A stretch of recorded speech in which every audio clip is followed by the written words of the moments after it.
Quand j'ai emménagé dans ce quartier tranquille de Lyon avec mes 2 enfants, Léna et Noah, je pensais enfin pouvoir respirer. Après le divorce, tout ce que je voulais, c'était un nouveau départ, un endroit sûr, loin du tumulte. La maison n'était pas grande, mais elle avait une cour, un cerisier et cette lumière du matin qui traversait la cuisine. C'était parfait.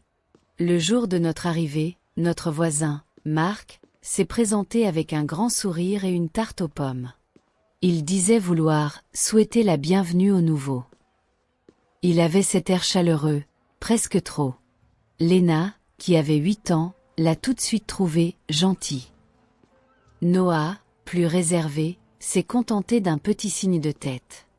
Marc avait la quarantaine, bien mis, toujours poli. Il travaillait soi-disant à distance dans le marketing, ce qui lui laissait beaucoup de temps libre. Les premières semaines, il rendait souvent service. Il portait mes courses, réparait une lampe, proposait d'aider pour le jardin. Jot etais reconnaissante. J'étais seule, épuisée, et il se montrait disponible, presque attentionné. Petit à petit, il a commencé à passer plus souvent. Il apportait des gâteaux, des petits cadeaux pour les enfants, des dessins animés gravés sur clé USB. C'est rien, juste pour leur faire plaisir, disait-il. Au début, tout semblait inoffensif. Puis il s'est mis à me poser des questions plus personnelles. Leur père les voit souvent. Tu travailles tard. Je répondais vaguement, sans trop y penser. Un samedi, il a proposé d'emmener les enfants au parc pendant que je faisais le ménage. J'ai accepté, un peu hésitante, mais il revenait toujours à l'heure, avec des photos, des rires, des glaces. Je commençais à baisser la garde. Un soir, alors que je rentrais tard du travail, j'ai trouvé Marc dans le salon. Il lisait une histoire à Léna et Noah. J'étais surprise. Je ne me souvenais pas lui avoir laissé les clés. Il m'a expliqué, tout sourire, qu'il avait vu la porte du jardin entr'ouverte et avait voulu vérifier que tout allait bien. Les enfants avaient peur du tonnerre, a-t-il ajouté. J'étais gênée, mais il paraissait sincère. Les semaines suivantes, tout s'est accéléré. Les enfants parlaient sans arrêt de lui. Marc nous a appris à faire un cerf-volant. Marc dit qu'il pourrait nous emmener voir la neige cet hiver. Léna, surtout, s'attachait à lui. Il était drôle, patient, toujours à l'écoute. Mais un soir, en rangeant la chambre de Noah, j'ai trouvé un petit carnet avec des dessins. Sur l'un d'eux, il y avait lui, moi, Léna et Noah, et sous l'image, une phrase griffonnée, « Ma nouvelle famille ». J'ai senti mon ventre se tordre. Ce n'était peut-être qu'un dessin d'enfant, mais quelque chose sonnait faux.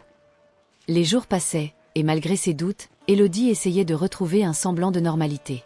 Marc venait encore parfois, avec son sourire tranquille et ses mots toujours bien placés.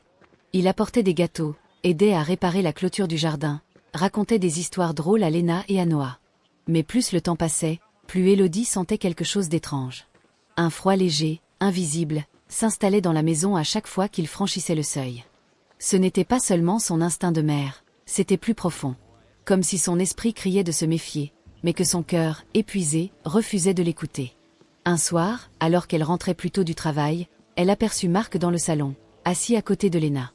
Il lui montrait quelque chose sur son téléphone, et la petite riait, insouciante. Quand il vit Élodie, il eut un léger sursaut. « Oh, tu es déjà là.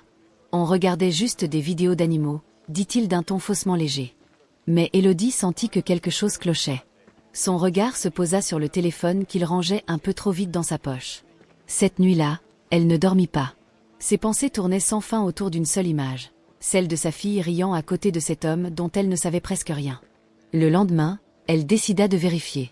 Elle fit semblant de prêter son propre téléphone à Marc, sous prétexte de lui montrer une application. Et pendant qu'il parlait, elle nota la marque exacte de son modèle et la couleur de sa coque. Plus tard, quand il partit, elle trouva Léna dans sa chambre. « Ma chérie, qu'est-ce que Marc te montre sur son téléphone, parfois ?» Léna haussa les épaules. « Des vidéos marrantes. Parfois, il dit que je ne dois pas en parler, que c'est notre secret. » Ces mots résonnèrent comme une détonation dans le cœur d'Élodie.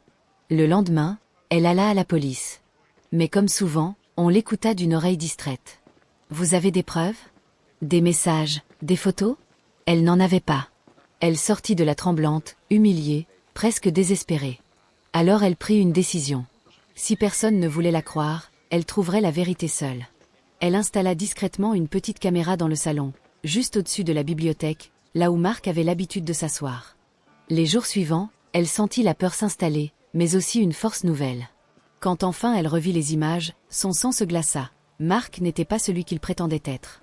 On le voyait poser la main sur l'épaule de Léna, lui parler doucement à l'oreille, lui donner des cadeaux. Mais le pire, c'était le moment où il la regardait, avec un sourire vide, presque froid, dès qu'elle tournait la tête. Élodie sut alors que son instinct avait eu raison. Elle appela immédiatement la police, cette fois avec la vidéo. Et en quelques heures, Marc fut arrêté.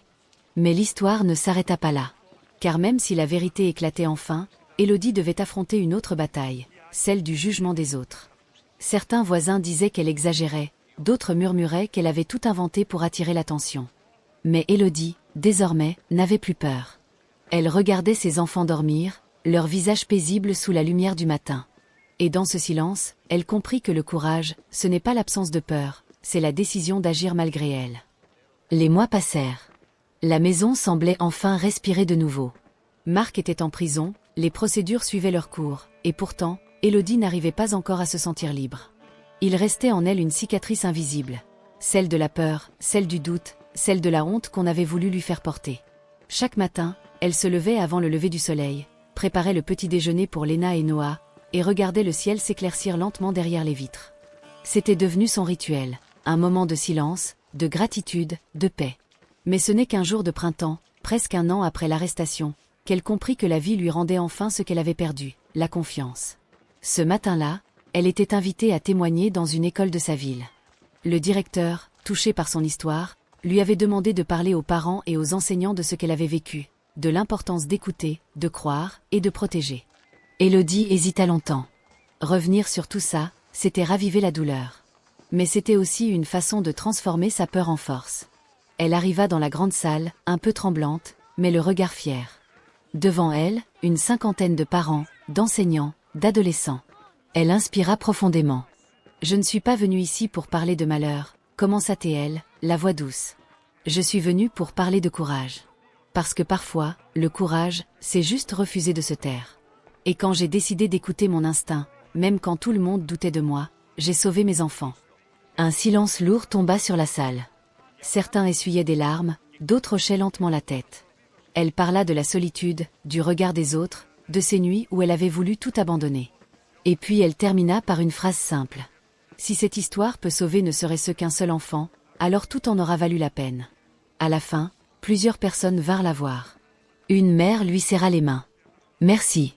Vous m'avez donné le courage de faire confiance à mes instincts aussi. » Un père, en larmes, murmura. « Vous venez de changer ma façon de voir les choses. » Ce soir-là, en rentrant à la maison, Élodie retrouva Léna et Noah endormis sur le canapé, blottis l'un contre l'autre.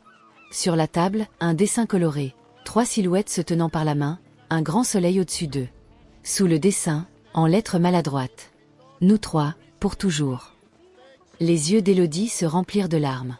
Elle s'assit à côté d'eux, posa une couverture et ferma les yeux.